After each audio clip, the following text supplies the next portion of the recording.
Bonjour, bienvenue dans la série sur l'intrication. Nous continuons sur la mécanique quantique.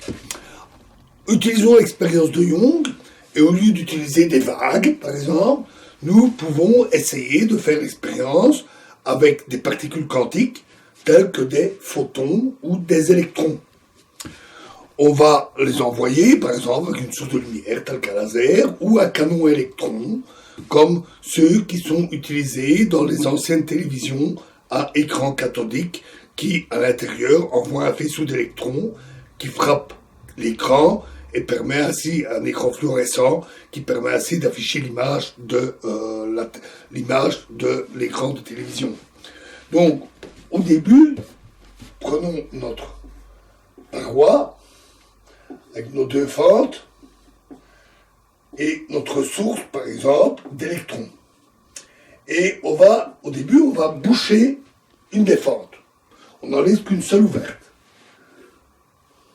Les électrons partent dans tous les sens, ils sortent du trou en partant dans tous les sens et vont essentiellement impacter l'écran en face. En fait, si on trace une courbe du nombre d'impacts, on obtient une courbe en cloche tout à fait caractéristique. On peut même envoyer les électrons ou les photons, un à la fois. On a des dispositifs, les électrons c'est relativement facile, même pour les photons, maintenant, des dispositifs capables d'envoyer un photon à la fois. Dans ce cas-là, on constate que pour chaque électron qui passe, on a un impact sur l'écran cathodique ou une plaque photographique par exemple. Un impact bien précis. Cela illustre le fait que les particules ont ce comportement corpusculaire, ils sont une entité une et entière, insécable. Et donc, au fur et à mesure qu'on les envoie, les points s'accumulent autour de cette zone. Ouvrons maintenant les deux fentes. Les électrons arrivent dans tous les sens, sortent des deux trous, et cette fois, on va avoir des impacts un peu partout sur l'écran.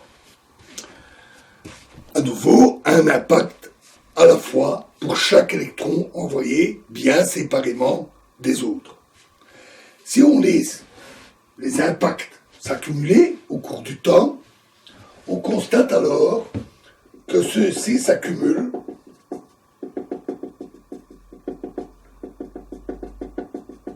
dans certaines zones et forment des zones, des bandes impactées et des bandes où il n'y a pas d'impact.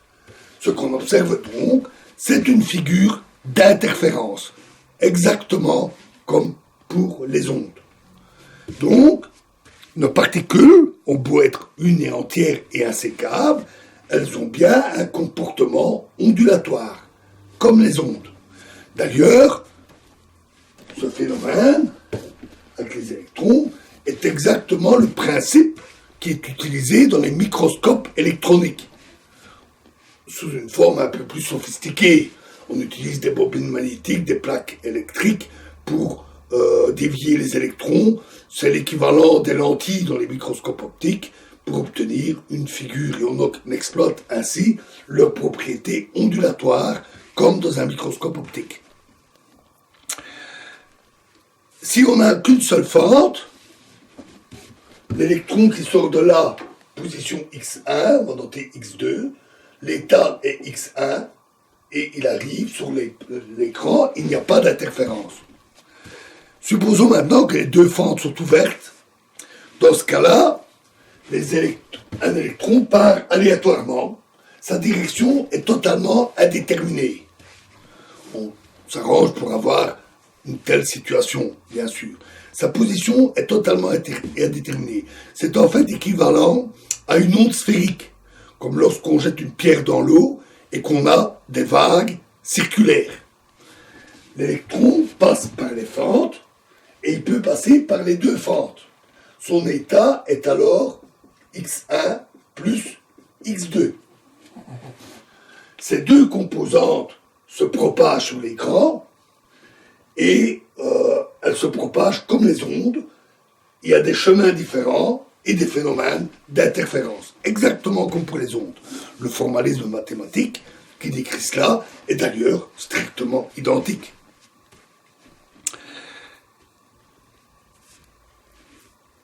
Peut-on savoir, puisque la particule est une et entière et insécable, peut-on savoir par quelle fente elle a bien pu passer? Ce à quoi on s'attendrait d'une telle particule. Oui, c'est possible. On peut utiliser un dispositif, par exemple, une source de lumière qui va émettre un petit flash quand l'électron va passer. Et on peut alors savoir par où l'électron est passé. Et, chose étonnante, quand on fait ça, il n'y a plus d'interférence. Qu'est-ce qui se passe? Eh bien, supposons que je mets le dispositif, j'envoie un électron, et je détecte qu'il est passé par X1. Ou pour un autre, ça sera peut-être X2, etc. Je détecte qu'il est passé par X1, et dans ce cas-là, j'ai mesuré sa position, son état devient X1. Et dans ce cas-là, il n'y a plus d'interférence. L'état a changé. On se retrouve en fait dans la même situation où une seule fente est ouverte. On va avoir des électrons qui passent comme s'ils passaient par une seule fente, certains par là, et on va avoir accumulation essentiellement dans deux zones en face des fentes, avec une courbe de nombre d'impacts en forme d'une double bosse. Il n'y a plus d'interférence. Quelles sont les conséquences de ce type d'expérience qu'on peut compliquer, analyser dans tous les détails? Dans la série sur la mécanique quantique, j'utilise ça aussi pour mettre en évidence les propriétés des particules et je pousse beaucoup plus loin l'analyse avec toutes sortes de situations qui permettent de décortiquer vraiment toutes les propriétés. Les conséquences, c'est que la superposition des états, X1 plus X2, le comportement ondulatoire de ces particules et le caractère aléatoire, les impacts successifs se font un peu partout de manière totalement imprévisible. Et tout cela, ce n'est pas une vue de l'esprit. Ce n'est pas un artefact théorique. Le fait qu'on dirait X1 plus X2, parce qu'en fait, on ne sait pas s'il est en X1 ou X2. Il est en X1 ou en X2, mais on l'ignore. Donc ce serait X1 ou bien X2. Tout simplement. Parce qu'on n'a pas mesuré par quelle fente il est passé. Mais ce n'est pas ça. La superposition, la somme des deux, a cet effet d'interférence. Même avec un seul électron, un à la fois, on observe cette figure d'interférence. Et donc, cette superposition quantique est une réalité. Ces effets sont mesurables.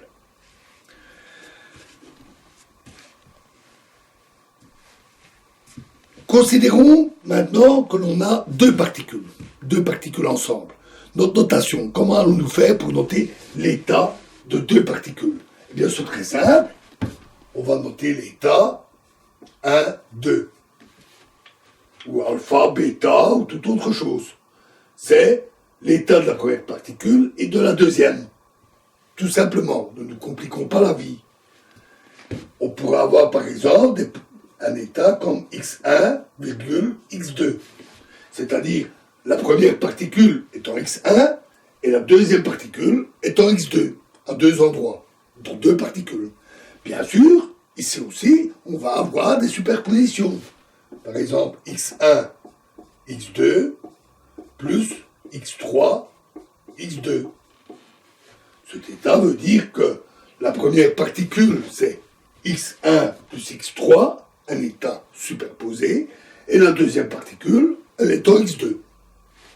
Donc on peut avoir ainsi toutes sortes de combinaisons possibles qui interviendront dans notre analyse de l'intrication. Bien entendu, les états intriqués, c'est l'intrication de deux particules, donc évidemment on utilisera cela. On utilise en fait rarement la position pour les états intriqués. C'est pas très pratique parce que les particules bougent, elles changent de position. Donc, on utilise d'autres propriétés et surtout le spin. Alors le spin, c'est un terme anglais, donc ne prononcez pas spin, hein, c'est spin, qui vient de to spin, tourner, comme une toupie. C'est une propriété qui est très utilisée dans les intrications quantiques. Tellement utilisée qu'on ne peut pas faire la passe dessus. On va devoir au moins examiner qu'est-ce que c'est. Alors le spin, c'est une propriété quantique dont la description est fort technique. Et elle est profondément non classique. Elle ne se comporte pas du tout comme une simple rotation. Mais, heureusement, pour notre propos, nous n'aurons pas besoin de trop de complications. On n'a besoin que de quelques petites choses à savoir sur le spin. Donc, il suffira de dire ceci. Premièrement, une particule se comporte un peu comme une toupie. Elle tombe sur elle-même. Et son axe de rotation, l'orientation de l'axe de rotation, c'est ce qu'on appelle l'état de spin. Orientation verticale, un axe de rotation horizontal ou un axe incliné. Une telle description, attention, est très abusive. Rappelez-vous ce que je vous avais dit. Position et vitesse, pas en même temps, pas précis en même temps. Et donc parler d'un objet où on pourrait aller jusqu'à décrire la vitesse de sa surface ou de toute autre description, ça paraît très abusif. Et ça l'est. Mais c'est pas grave. Ça suffit pour comprendre le lien entre ce comportement spin et la toupie n'est pas tout à fait immédiat, mais c'est pas non plus tout à fait faux. Et c'est suffisant pour notre propos. Ça, c'est juste que c'est une image un peu abusive qui vous décrit à peu près, ou un peu, ce qu'est le spin. En mécanique quantique, les valeurs sont souvent quantifiées. Par exemple, un électron qui se balade peut avoir n'importe quelle énergie, c'est-à-dire n'importe quelle vitesse, n'importe quelle énergie cinétique. Par contre, s'il est lié dans un atome, son énergie ne peut pas être quelconque. Elle ne peut prendre que certaines valeurs bien précises. On dit que la grandeur est quantifiée. Et c'est d'ailleurs de là que vient le terme de mécanique quantique.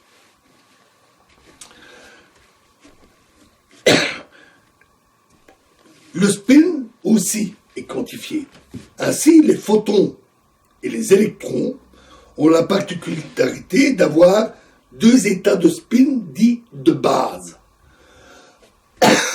On va voir tout de suite pourquoi on dit ça. Seulement deux valeurs possibles.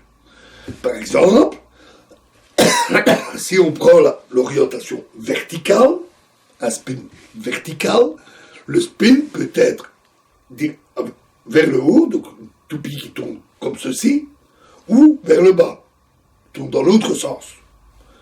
On peut noter ces états par V et moins V. Vertical dans un sens, vertical dans l'autre. On parle de spin up, spin down.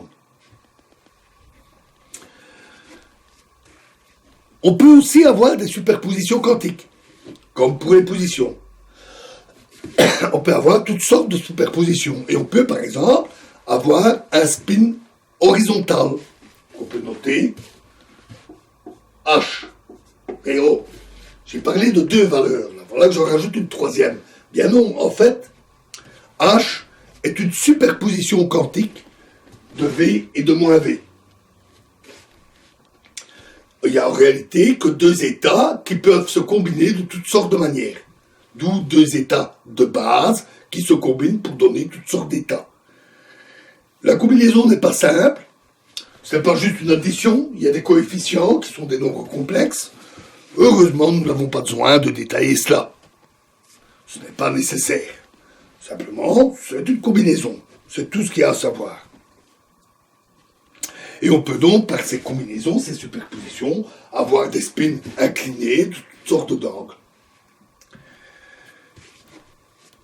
Il y a un objet qui fait partie de la vie du quotidien que vous connaissez sûrement, que vous avez peut-être déjà eu. Ce sont les lunettes avec des verres polarisés. On parle de lunettes Polaroid.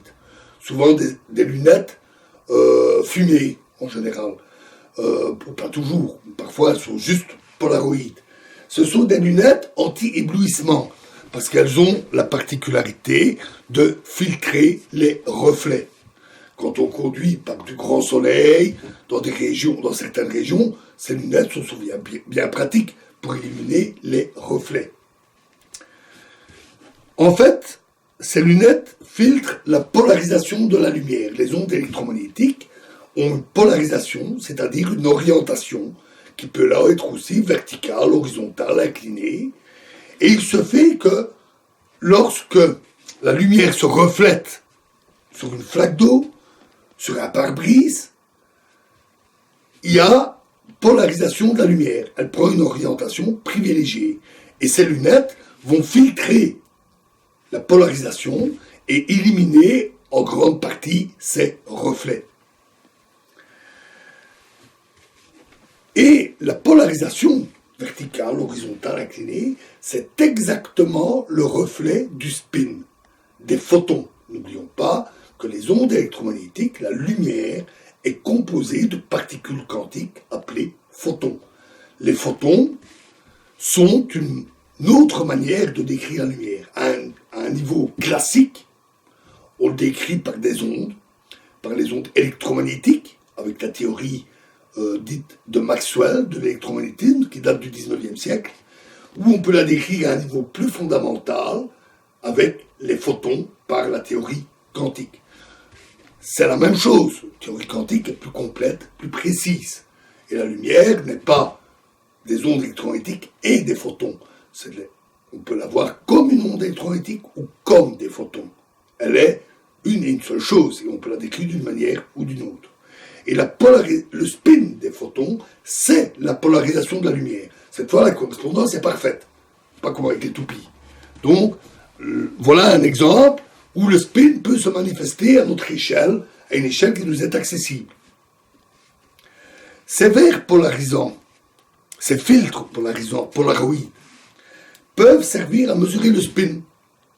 Il suffit d'utiliser par exemple un filtre vertical, et celui-ci va laisser passer des photons qui sont dans les états V ou moins V. Par contre, un photon qui est dans l'état H horizontal va être bloqué par le filtre. Et si le photon a un spin à 45 degrés, alors l'intensité de la lumière va être divisée par 2, ce qu'on peut faire facilement comme expérience avec de la lumière et des verres Polaroid, ce n'est pas très difficile. Il suffit d'utiliser une source de lumière suffisamment intense pour bien mesurer, d'utiliser le reflet, ça peut être avec un simple miroir, et jouer avec les verres Polaroid. On peut mettre en évidence ce genre de choses. Donc à 45 degrés, elle est divisée par 2. Et en fait, pour chaque photon incliné à 45 degrés, le spin incliné à 45 degrés, celui-ci a une chance sur 2 de passer à travers le filtre. Et donc on retrouve l'aléatoire. Celui-ci pointe le bout de son nez. Quand on met un filtre vertical, 100% de vertical passe, 0% d'horizontal passe, et à 45 degrés, 1 sur 2 vont passer en moyenne. Ils ont une probabilité, 1,5, de passer à travers. Voilà, alors, j'ai encore un petit bout à dire sur la mécanique quantique, mais on va arrêter ici et je le ferai dans la prochaine vidéo. Ça sera une très courte vidéo, la prochaine, pour le petit bout dont je veux encore vous parler, qui est d'ailleurs essentiellement un avertissement. Donc nous verrons cela dans la prochaine vidéo. Je vous remercie.